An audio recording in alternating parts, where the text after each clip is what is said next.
Hey y'all, come on in. It's me. I'm in the kitchen, and what you're looking at, yeah, it's red meat, y'all.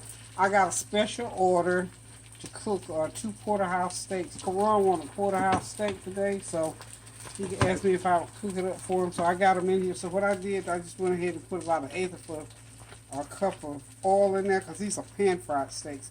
I got these steaks seasoned up with garlic powder. I hit them with a little tenderizer, even though it's a good cut of meat. I still do a little bit of tenderizer just to be sure. Black pepper, some adobo seasoning, and some soy sauce. I didn't have any beef bouillon seasoning, so chicken will do just as well, just to get that flavor on it. So I hit it with a dash or two of that. Now these steaks, this is about a whole. These are steaks are half a pound each. So I'm gonna cook them on each side because he doesn't want them medium rare or rare or anything like that. So I'm just gonna go ahead and cook them on each side for about 7 minutes. They've been in there a couple of minutes. I almost wasn't gonna do this because I didn't want to set nobody back with this steak situation. But I thought, hey, I'm not gonna eat any of it. Ron just he called me up and asked me, Grandma, would you cook two steaks for me? I told him, sure, baby, bring them on. And I never buy red meat like this except on Sunday when I do. Sometimes I'll do the roast beef. But these are porterhouse, big, nice, beautiful steaks also. But anyway, they're cooking. And like I said, these are pan fried. And this is where you do a pan fried porterhouse steak. Okay. When they get done, I am going to hit them with some butter. Okay. So get them buttered up real good. And I'm going to chop up some peppers and onions, saute in there to put on top. And over here on the other burner, I've got a pan ready for some cream potatoes. So they're going to do some cream potatoes. And you remember that asparagus? I did some asparagus last night. I'll probably heat up that leftover asparagus. So it's going to be a steak, some cream potatoes, and possibly asparagus for a nice salad. So these steaks have got to cook for the better part of about 12 minutes. Because he wants some medium well. I'm sure of that, medium well. And then see, these steaks are kind of thick also. I'm just going to let them cook to make sure that they're done like he likes them. Now me, I would only cook mine about 6 minutes all total. Except that little piece there. You know I got to taste these steaks, y'all, please. But I like mine rare. Sort of medium rare. Yum, yum. Just want to make sure it's seasoned enough. Yeah, he's going to enjoy these. He will really enjoy them. They're wonderful. Okay, well, and Kareem's over here with me this afternoon. So we're going to be eating some salmon. I'm going to do on the pan fry some salmon. And we'll do some salad, and we'll do the cream potatoes as well. So I'll do enough cream potatoes for the three of us. So I'm going to go ahead and flip these.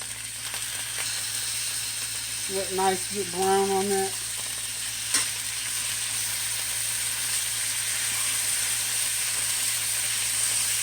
Start them off on high heat because I don't want any water coming in here.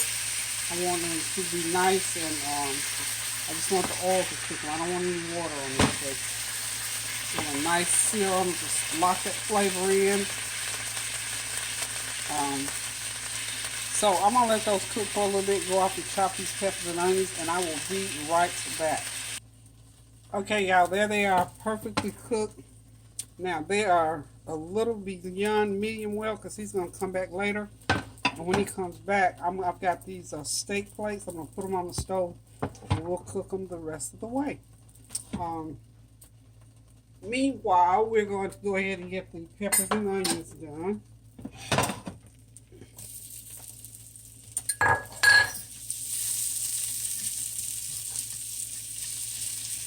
Do them up in that nice brown juice that's in the pan. You have to play with the heat to get that. It's almost like a roux.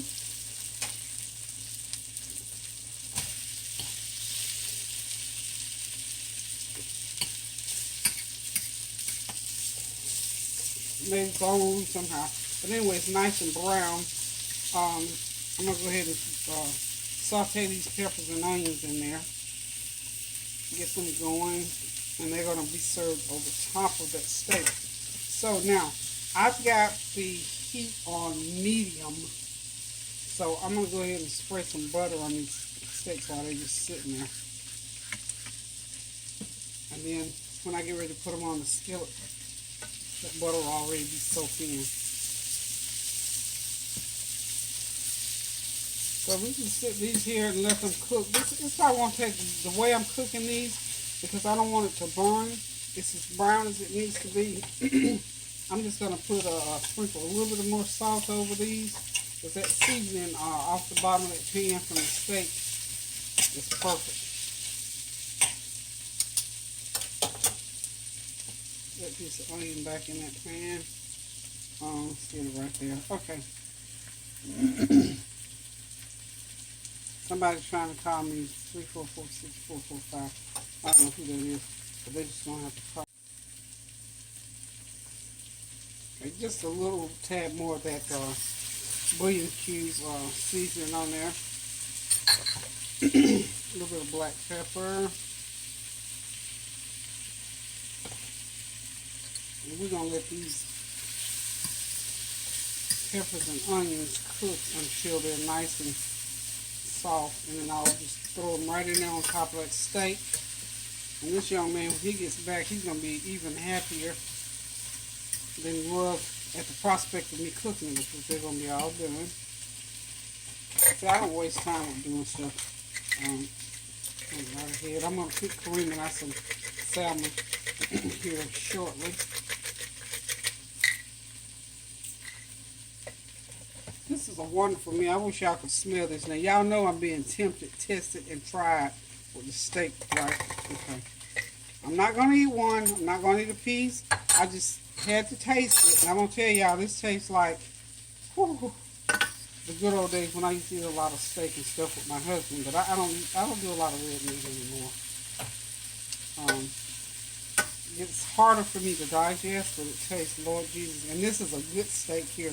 These are Porterhouse, so they're really good and tender. I think Porterhouse is kin to T-bone steaks as far as how they're cut and where, as far as the cow that they're cut from. I think it's like T-bones right there, without the bone almost, I guess.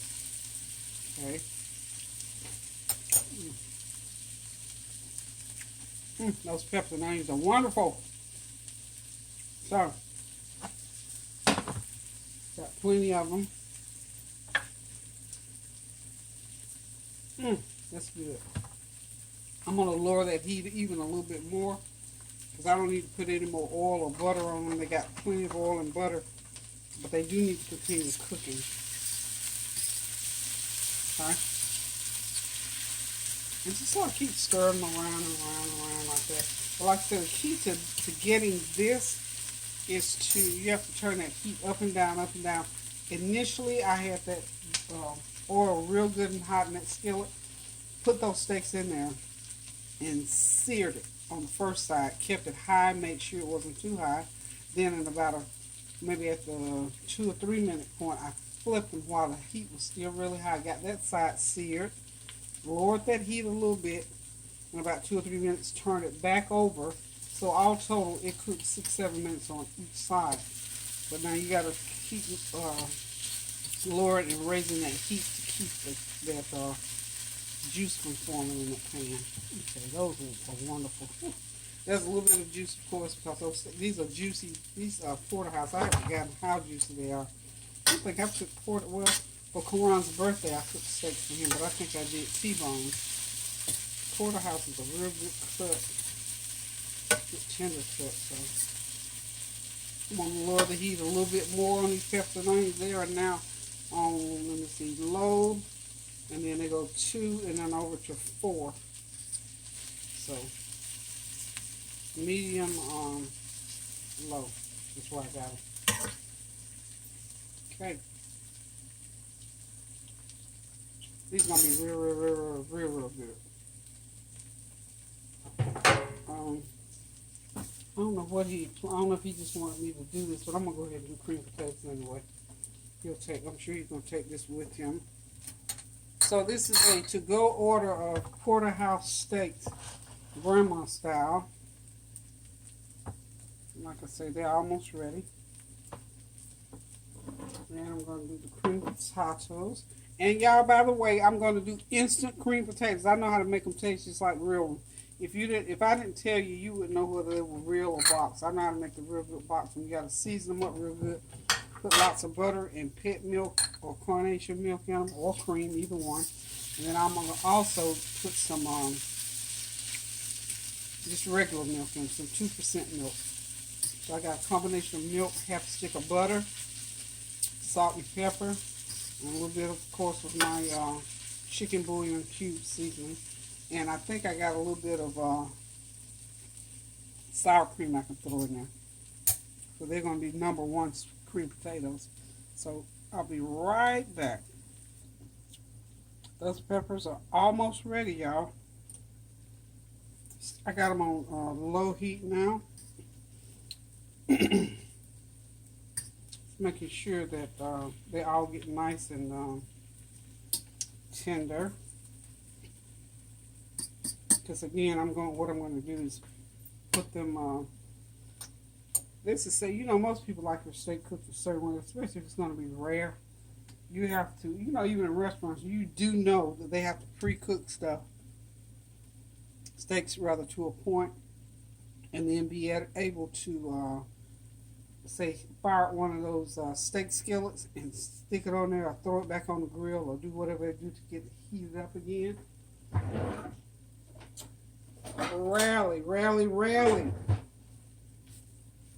will you be able to, unless you got company or something, you got steaks off the grill, you can get them, like that right out of the pan. But when you got to do them ahead, you can't. There's no way. I mean, trust me, these big restaurants, even with those big cookers, I'm sure some of them may, but at times, the best of them have to do these do-ahead type steaks where they cook them all up, peppers and onions to a point, get everything to a point.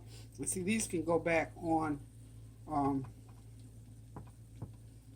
these steaks here and the peppers and onions. They can go back on the grill or back on the skillet.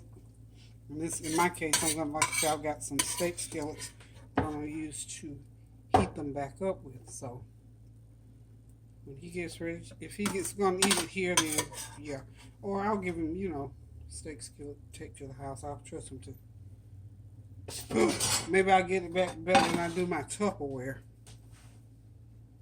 But this is y'all know what a steak skillet is, right? See little griddle skillets here with the handles to them. You just put them on the stove there, fire them up real hot, and then you put your steak back on there and let it sizzle some more. So I think I got 4 of these when we used to eat steaks a lot. And then when you get them off, to put them on the table, of course, you put them on that little deal right there. So that's what's going to happen with these steaks. So for all practical purposes, people, let's get those steaks over here in frame. Those steaks are ready. I mean, you could chomp right into them right now if you needed to, but since Kerron is not here, I'm going to go ahead and leave them in this pan here. And when he comes, he's going to take them with him. I will pack them up. Okay, so until I cook again, I'm going to say toodaloo. Love you guys. Thank y'all for tuning in. And listen, keep those prayers going up so the blessings will continue to come down. And fix yourself something nice, even if it's a steak. I know I've titillated your taste buds with this steak. And look, if I can do it, you can do it. And I'm going to have me a nice piece of salmon and some cream potatoes. I'm not going to indulge in steak, y'all. Trust me. So, love you guys. Thank y'all for tuning in. Toodaloo.